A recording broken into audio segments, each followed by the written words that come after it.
अद्भुत है। हमारे यहाँ 4 रात्रियों में सोने का विधान नहीं है वैष्णवों के लिए। पहली जन्माष्टमी, जन्माष्टमी को नहीं सोते, और इनमें सोने का विधान इसलिए नहीं है कि हमें जागरण करना, इसलिए नहीं कि इन 4 रात्रि में ठाकुर जी भी ना सोए या हमारे हम कैसे सो सकें। तो पहली जन्माष्टमी, ठाकुर जी रात्रि में जन्म लेकर के गोकुल आए हैं और रात भर जगे हैं, या भाव सो वैष्णव जन्माष्टमी को सो में ना आए। ठाकुर जी को 12 बजे अभिषेक आदि जन्मोत्सव करने के बाद रात भर नाचो, उत्सव मनाओ, फिर सोनो काई को नंद घर आनंद भयो जय कन्हैया लाल की। दूसरो राधाष्टमी, राधाष्टमी को भी मत सो। क्यों? रात भर जागरण करो। सुबह 4 बजे किशोरी जी को प्रादुर्भाव होएगा, उदया तिथि में किशोरी जी पधारेंगी। तो जब तक किशोरी जी नहीं पधारे तब तक नाम संकीर्तन करो, तब तक नृत्य करो, तब तक उत्सव मनाओ। और सुबह किशोरी जी को जब जन्म हो जाए तब उत्सव मना करके, अब भोर ही गई 6-7 बजे, अब कहा सोनो, अब तो बधाई बांटो, बधाई लुटाओ, घर घर जाए करके सबन को बधाई दो। तो इसलिए दूसरी रात्रि है जन्माष्टमी, नहीं सोते। और तीसरी रात्रि शरद पूर्णिमा, ठाकुर जी रात भर नहीं सोते। और क्यों ना सोमे? भक्तन के संग मिलवे के काजे, उनके संग आनंद करवे के काजे ठाकुर जी ना सोमे, या हमारे भक्तन को भी नहीं सोना चाहिए, रात भर उत्सव होना चाहिए। और चौथी रात्रि दीपावली, दीपावली को भी सोवे को विधान नहीं है। अपने घर में पूजा आदि से निवृत्त रह जाओ और वाके बाद फिर रात भर जागरण करो। क्यों? अब ब्रज के भाव सो ठाकुर जी दीपावली वाले दिन अन्नकूट सजाए करके बैलगाड़ी में सबन के संग पहुंचे गिरिराज जी। यहां करके परिक्रमा लगाई है, पंचामृत अभिषेक कियो गिरिराज जी को, मानसी गंगा में स्नान कियो। ठाकुर जी रात भर नहीं सोए, या हमारे दीपावली पे भी रात्रि में सोवे को विधान नहीं है। तो शरद उत्सव ये रात्रि को उत्सव है। और रात्रि को उत्सव क्यों है? क्योंकि रात्रि अपनों की होती है। ठाकुर जी पहले ही निमंत्रित कर चुके हैं सब गोपीन सो कि हम शरद पूर्णिमा की रात्रि में आपसे मिलेंगे। आज शरद की पूर्णिमा जब प्रकट भई, सब गोपियां अपने अपने भाव में लगी हैं। कोई दूध काट रही है, कोई अपना श्रृंगार कर रही है, कोई अपने बालक को दूध पिला रही है, कोई अपने पति को भोजन करा रही है। सब अलग अलग क्रियान में लगी हैं और सब खिड़की से देख रही हैं कि शरद पूर्णिमा को चंद्रमा प्रकट है, ये वही रात्रि है जहां रात्रि के लिए ठाकुर जी ने हमको निमंत्रित किया कि हम वादना मिलेंगे।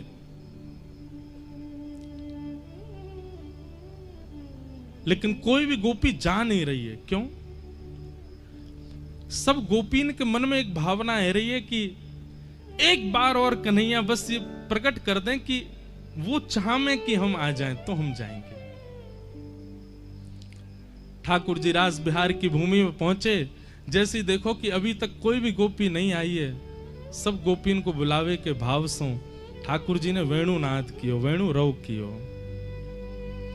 अब वंशी तो बज रही है, सबको सुनाई दे रही है, लेकिन केवल कृष्ण प्रेम जिनके चित्त में है। देखो एक भैया बात सुनियो, कथा हजारों लोग सुन रहे हैं पर बदलवे वाले 100 ही हैं। कथा हृदय स्पर्श केवल 10 को ही कर रही है, भले ही कितनी भीड़ बैठी हो। यहां को मतलब क्या है? वंशी तो बजा रहे हैं ठाकुर जी, पर सुनाई उन्हीं को दे रही है जिनके चित्त में कृष्ण प्रेम है। आज भी ठाकुर जी वंशी बजा रहे हैं, आज भी ठाकुर जी लीला कर रहे हैं, आज भी ठाकुर जी कोई विशेष पूर्णिमा के दिन ही ठाकुर जी नहीं कर रहे हैं। हर दिन पूर्णिमा है वृंदावन में, हर दिन रास बिहार हैरो है, पर अनुभव केवल उन्हीं को हैरो जो वह स्थिति में आ चुके हैं, जो वह स्थिति में पहुंच चुके हैं, उनको आज भी अनुभव हैरो ठाकुर जी को। पंडित श्री गया प्रसाद जी महाराज गिरिराज जी में नित्य अनुभव करते ठाकुर जी को। क्यों? क्योंकि चित्त में वो प्रेम की स्थिति आ चुकी है। मीराबाई, कुंभनदास, सूरदास, कृष्णदास, गोविंद स्वामी, इन सबन को नित्य दर्शन होते ठाकुर जी के, क्योंकि प्रेम की स्थिति और हृदय वाय स्थिति में आ चुका है कि ठाकुर जी इनको कभी भी अनुभव कराते हैं। तो वंशी तो बजाई ठाकुर जी ने जैसे, लेकिन व्हाट्सएप पे एक वो होता है ना ब्रॉडकास्ट मैसेज, वो मैसेज उन्हीं को जावेगो जो वह लिस्ट में होंगे।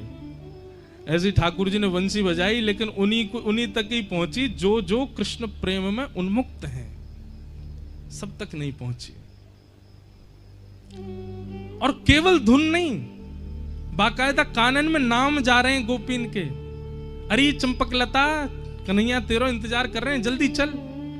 अरे चारुलता तू कहा कर रही है, जल्दी चल, श्याम सुंदर तेरी प्रतीक्षा कर रहे हैं। और ज्यों ज्यों गोपी अपना नाम सुने, जैसे ही वेणु रव कान में जाकर के ध्वनि करे, गोपी जा स्थिति में वही स्थिति में दौड़ रही है ठाकुर जी से मिलवे। हमारे श्याम सुंदर बुला रहे हैं। बंधुओं, कल्याण टीका आती है गीता प्रेस गोरखपुर की, उसमें एक रसिक का एक भाव था, बहुत ध्यान से सुनियो।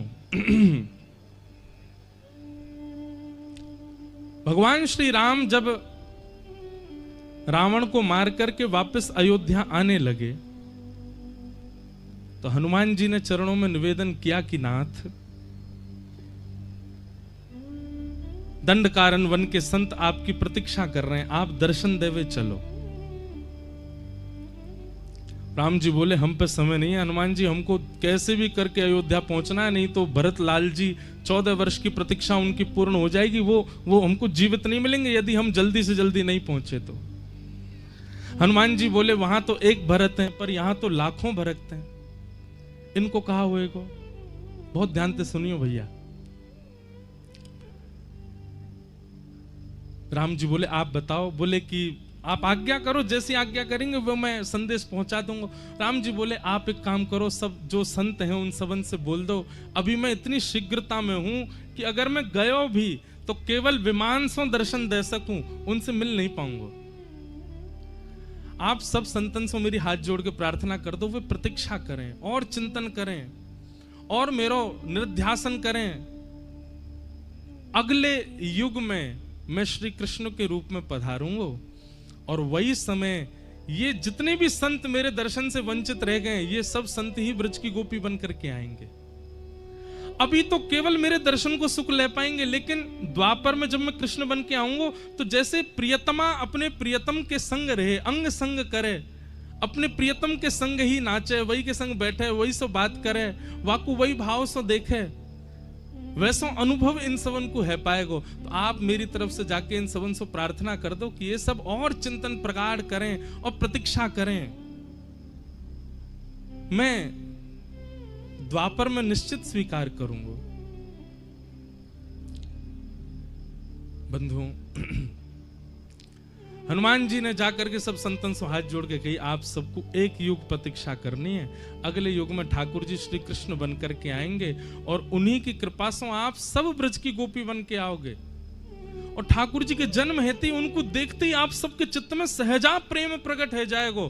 आप सबन को यह स्मृति आ जाएगी कि आप पूर्व जन्म के संत कब से प्रतीक्षा कर रहे हैं।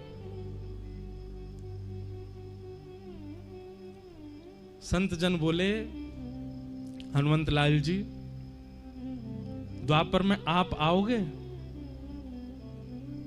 हम आपके भरोसे ये स्वीकार तो कर लेंगे कि इस जन्म में ठाकुर जी नहीं मिल रहे, अगले युग में मिलेंगे, पर द्वापर में आप आओगे मिलवावे, क्योंकि आप ही बिचौलिया हो हमारे।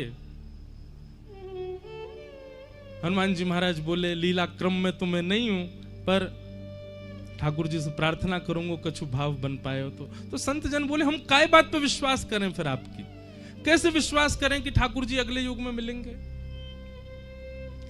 हनुमान जी बोले आप निश्चिंत रहो, विश्वास करो, मैं आऊंगा, कैसे भी आऊंगा और आपको मिलवा के जाऊंगा ठाकुर जी से।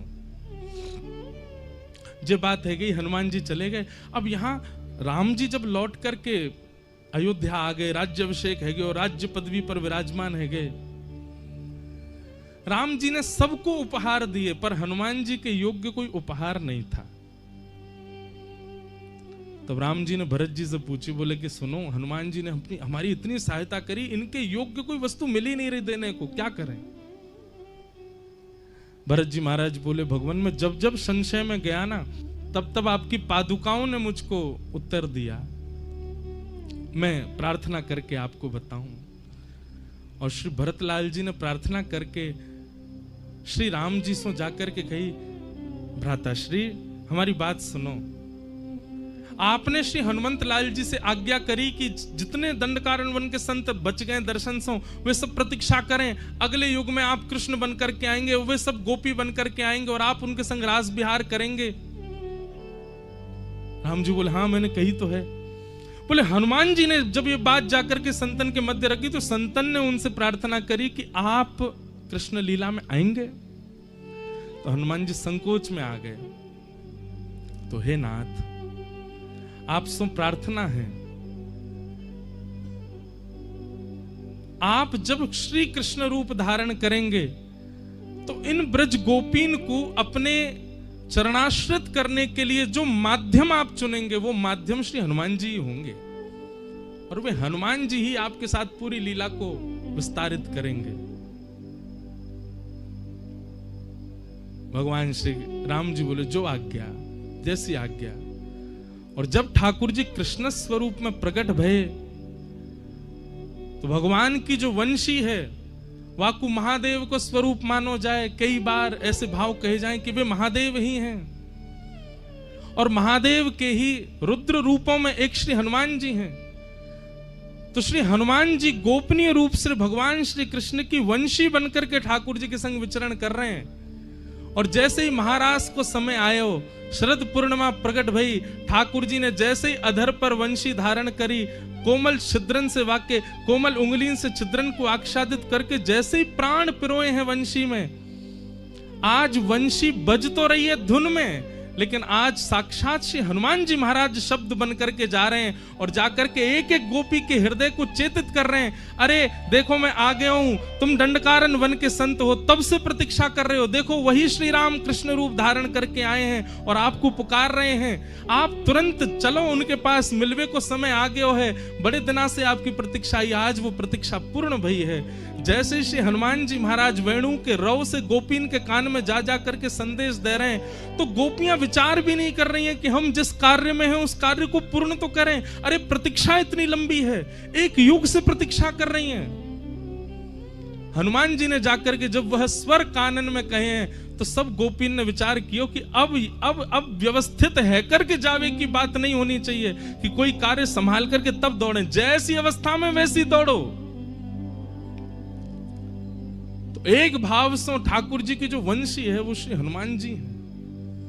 हनुमान जी जा जा करके सब गोपीन को चेता रहे हैं, अरे कहां सो रही हो तुम पूर्व जन्म की वह संत हो जो ठाकुर जी को दर्शन नहीं कर पाए, चलो ठाकुर जी के रास विहार में। और सब गोपियां दौड़ी ठाकुर जी से मिलवे के लिए। शुकाचार्य जी वर्णन करें अद्भुत, अस्त व्यस्त दौड़ रही हैं। कोई ने एक आंख में काजर लगाए और दूसरी में लगा रही है, तभी कान में वेणु रव जाके कह रहा हो, अरे चल गोपी तू श्रृंगार कर रही है, वहां सबरी गोपी पहुंच गई। तो एक आंख में काजल लगा के दौड़ी है, दूसरी में काजर लगाया ही नहीं। कोई सखी ने टोक दी, अरे तैने एक ही आंख में काजर लगाया, दूसरी में तो लगाया। दूसरी आंख में काजर लगावे जा रही है तो लेकिन वेणु को रव बार बार सुनाई दे और बाहर खिड़की से एक एक करके गोपी दौड़ती जा रही है, उनकी नूपुर की ध्वनि से विचलित रहती जा रही है। अरे मैं कब तक रुकूं यहाँ पे, धैर्य चाहिए काजर लगावे को और मेरो मन धैर्य धरना रहे हो। पूरा काजर लियो, हाथ में लेप के पूरे मुंह पे ही लगा लियो, दौड़ी। एक सखी बोली अब तो और बुरा कर आई, एक आंख में काजर लगायो वैसी आ जाती, पूरे मुंह पे काई को पोती आई। तू नहीं जाने कन्हैया स्वरूप थोड़ी देखे, कन्हैया यदि स्वरूप देखतो तो ब्रजमंडल में सबसे सुंदर बन के आई पूतना, कन्हैया ने देखी भी नहीं। और अगर स्वरूप देख भी ले तो कहा भयो रास बिहार में कन्हैया उकारो और मैं उकारी, दोनों बढ़िया लगेंगे, ऐसी जाऊंगी मैं तो। कोई गोपी ने अपने केश काटे, आधे केशन में ही दौड़ रही है। कोई गोपी ने अस्त व्यस्त वस्त्र पहने वही में दौड़ रही है। कहने को अभिप्राय कहा है भैया, जादना चित्त में चेतना के रूप में ठाकुर जी अनुभूति करा दें कि हाँ बुला रहे हैं। वास्तव में विचार मत करो कि या को व्यवस्थित करके हम जाएं, जैसे हो वैसे ही ठाकुर जी की तरफ दौड़ चलो। वृंदावन जानो है तो 4 बार सोचेंगे, ये काम है जाए, ये व्यवस्थित है जाए, या कोई व्यवस्था कर दें, ये और ने ठीक है जाए, फिर जाएंगे। अरे जा अवस्था में हो वही में दौड़ चलो। वृंदावन के काजे सुसज्जित और व्यवस्थित है की आवश्यकता नहीं है। गोपियां सब दौड़ी, कई प्रकार बताए। शुकाचार्य जी के भाव से परीक्षित जी के मन में एक संशय आ गए हो, परीक्षित जी के मन में एक संशय आ गए हो। ये सब गोपियां परब्रह्म परमात्मा को प्रियतम मान करके दौड़ रही हैं। उनसे उन परमात्मा को जो किसी के बंधन में नहीं है, उनको ये प्रियतम बंधन बांध करके दौड़ रही हैं। शुकाचार्य जी कहते हैं, परीक्षित, कंस शत्रु माने तो प्रश्न नहीं उठता, रावण शत्रु माने तो प्रश्न नहीं उठता, ये राक्षस ठाकुर जी को गालियां दें तो तुम्हारे चित्त में प्रश्न नहीं उठता, पर गोपियां ठाकुर जी से प्रेम कर रही हैं तो तुम्हारे चित्त में प्रश्न उठ रहा है। अरे सुनो, हम डंके की चोट पर बोलते हैं, ये गोपियां ठाकुर जी से प्रेम करती हैं, इतनी बात नहीं है कि मुतादोक्षज प्रिया, ये ठाकुर जी भी इनसे प्रेम करते हैं, ये ठाकुर जी की भी प्रियसी हैं। मैंने पहले दिन कथा का प्रारंभ भी इसी भाव से किया था कि गोपियों को हरिप्रिय नहीं है, गोपियां हरिप्रिया हैं, वो ठाकुर जी की प्रियसी हैं, ठाकुर जी को प्रिय हैं। ये गोपी प्रेम की ध्वजा 4 दिन का सत्र, आज तो रास पंचाध्याय विशेष है, बाकी का सत्र इसी विषय पर ही है ना, कि हम ऐसा कहां करें कि हम हरिप्रिय बने, हम ठाकुर जी के प्रिय बने। गोपियां विचार नहीं कर रही हैं, लोग क्या कहेगी, लाज क्या कहेगी, स्वरूप कैसा, व्यवस्था कैसी, जैसी हैं दौड़ पड़ी हैं ठाकुर जी की तरफ।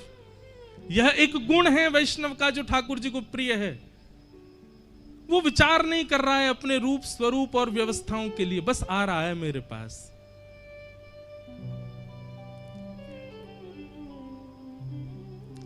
सब गोपियां आ गईं, ठाकुर जी सामने खड़े हैं, वेणु अचानक से रोक देते हैं।